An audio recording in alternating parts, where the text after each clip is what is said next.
আসসালামু আলাইকুম প্রিয় খামারি ও কৃষক ভাইরা, আপনারা যে যেখান থেকে দেশ কিংবা প্রবাস থেকে কাছে কিংবা দূরে যে যেখান থেকে আমার এই ভিডিওটি দেখতে পাচ্ছেন, আমি সবাইকে জানাই আন্তরিক শুভেচ্ছা এবং অভিনন্দন।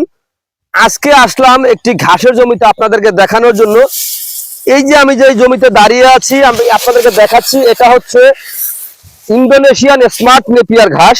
এই ঘাসটা আপনার কম সময়ে অধিক ফলন হয়ে থাকে। এই ঘাসটা প্রত্যেকটা কাটিং রোপণ করলে এতটুকু একটি কাটিং রোপণ করলে একটি কাটিং থেকে এত বড় বড় একটি ছোপা হয়ে থাকে। এটা হচ্ছে পাতাযুক্ত ঘাস। এই ঘাসে 22 থেকে 25% প্রোটিন রয়েছে। এই ঘাসে পাতা অনেক বেশি হয়। এই ঘাসের পাতাগুলি একটা পাতা থেকে আটা পাতা বেশি একটা দূরে না। আমি এখন দেখাবো আপনাদেরকে পাতাগুলি কিরকম হয় অথবা কাটিং গুলা কিরকম হয়, তা আমি আপনাদেরকে দেখাবো। এই ঘাসটা কিন্তু এখন বর্তমানে ব্যাপক চাহিদা রয়েছে। এই চাহিদাটা থাকার কারণ হচ্ছে এই ঘাস খাওয়াতে আপনার কোনো মেশিনের প্রয়োজন হয় না। যদি মেশিন ছাড়া খাওয়ানো যায় তাহলে আপনার দেখেন অনেকটাই আপনার সাশ্রয়ী হয়ে থাকে। যেমন আপনার এই ঘাসটা যদি মেশিনে খাওয়াইতে হয়, দেখা যায় গোড়া থেকে কাইটা নিতে হবে, নিয়ে মেশিনে দিতে হবে। তো মেশিনের একটি খরচ আছে। তারপরে ওখানে কিন্তু এই যে মেশিনটাকে দিয়ে আবার ঘাসটাকে গুঁড়া করবে, তারও কিন্তু এখানে সময়ের দরকার আছে। তো এই বিধায় এই ঘাসটা খাওয়ালে কিন্তু এতটা সময় লাগে না, সময়টা বেঁচে যায়। এই ঘাস আপনার যে কোনো মৌসুমে রোপণ করা যায়। এই দেখেন আমি এখান থেকে একটি ঘাসের গোড়া থেকে আমি তুলে আমি আপনাদেরকে দেখাচ্ছি। এই দেখেন নরম ঘাস। এই যে দেখেন পাতায় শুকনো পাতাটা কিন্তু আপনার গরু অথবা ছাগল খেয়ে থাকে। এই দেখেন পাতাগুলি কত সুন্দর। পাতাগুলি কিন্তু বেশি দূরত্ব না, একেবারে কাছাকাছি। আর এই ঘাসের যে কাটিং গুলা হয় তাও আমি আপনাদেরকে দেখাচ্ছি। এই দেখেন কাটিং যতটুকু হয়েছে, কাটিং এর ভিতরে দেখেন আপনার শিকড় চলে এসেছে। দেখতে পাচ্ছেন প্রত্যেকটা গিটের সঙ্গে কিন্তু পাতা ছিল। আর এই দেখেন পাতার ভিতরে কিন্তু দেখেন এই যে অঙ্কুর দেখা যাচ্ছে। এই যে এগুলা কিন্তু এই অঙ্কুর, এই যে অঙ্কুর, অনেকে অঙ্কুর বলে অথবা অনেকে করি বলে।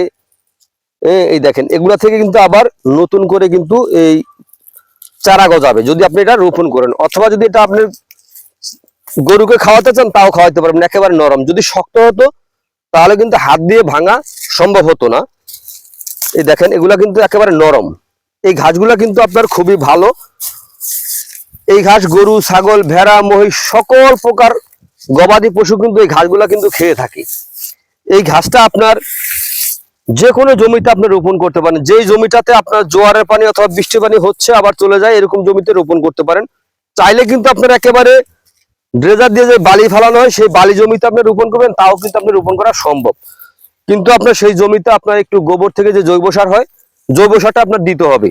তাহলে কিন্তু আপনার একেবারে কসকসে বালির ভিতরে কিন্তু এই ঘাসটা আপনি রোপণ করতে পারেন। এই যে আমি যে জমিতে দাঁড়িয়ে আছি এখানে কিন্তু একটু নিচু জমি, এই বিধে আমরা এখানে বেড তৈরি করে তারপরে রোপণ করেছি যাতে পানিতে নষ্ট না হয়। যে পানি যেই জমিতে আটকে থাকে ওইখানে কিন্তু ঘাসটা রোপণ করা যাবে না। যেই জমিতে জোয়ারের পানি বৃষ্টির পানি আসছে আবার চলে যায়, এরকম জমিতে আপনি রোপণ করতে পারেন এই ইন্দোনেশিয়ান স্মার্ট নেপিয়ার ঘাস। দেখেন ঘাস কত সুন্দর ঘাস। এই ঘাস থাকলে কিন্তু আপনার গরু ছাগল ভেড়া মহিষ পালন করতে আপনার কোনো অসুবিধা হবে না। এর কারণ ঘাস হচ্ছে গবাদি পশুর একটি প্রধান খাদ্য। ঘাস ছাড়া কিন্তু গরু ছাগল কোনোভাবেই পালন করা যায় না। যদি ঘাস ছাড়া শুধু আপনি দানাদারের উপরে নির্ভর করে যদি গরু ছাগল পালন করতে যান তাহলে কিন্তু দেখবেন আপনি লসে পড়ে যাবেন। আর এই ঘাসটা একবার রোপণ করলে আপনার কমপক্ষে 5-7 বছর পর্যন্ত কিন্তু আপনি অনায়াসে খাওয়াতে পারবেন। এক প্রান্ত থেকে কাইটা কাটতে কাটতে আপনি আরেক প্রান্ত যাইতে যাইতে দেখবেন পিছন থেকে আবার ঘাসটা কিন্তু হয়ে যায়। তো আপনারা যদি এরকম ঘাসের যদি চাষ করতে চান তাহলে অবশ্যই আমাদের স্ক্রিনে দেওয়া নাম্বারে যোগাযোগ করবেন। আমরা এই ঘাসের কাটিং সারা বাংলাদেশের প্রত্যেকটা জেলা উপজেলা আমরা ডেলিভারি দিয়ে থাকি, চাইলে আপনি সংগ্রহ করতে পারেন। তো প্রিয় দর্শক, আমি বলবো আপনারা গরু অথবা ছাগলের খামার গড়ার পূর্বে অথবা 2-1টি গরু ছাগল যারাই পালন করেন আগে ঘাস চাষ করবেন, তারপরে গরু অথবা ছাগল পালন করবেন। তাহলে কিন্তু আপনার কখনোই আপনার লস হবে না, আপনার খরচ কম হবে। বছর শেষে দেখবেন আপনার একটু লাভ হলেও হবে। আর যদি ঘাস ছাড়া পালন করেন তাহলে দেখবেন যে আপনার লসের সীমা নাই, এটা আপনি গড়ে শেষ করতে পারবেন না। আপনি যে গরু ছাগল পালন করেন পরিশ্রম করেন, পরিশ্রমটাই আপনার বৃথা যাবে। তাই আমি বলবো আপনারা আগে ঘাস চাষ করবেন, তারপরে গরু ছাগল পালন করবেন, তাহলে খুব সহজে আপনার কাঙ্ক্ষিত লক্ষ্যে আপনি পৌঁছতে পারবেন।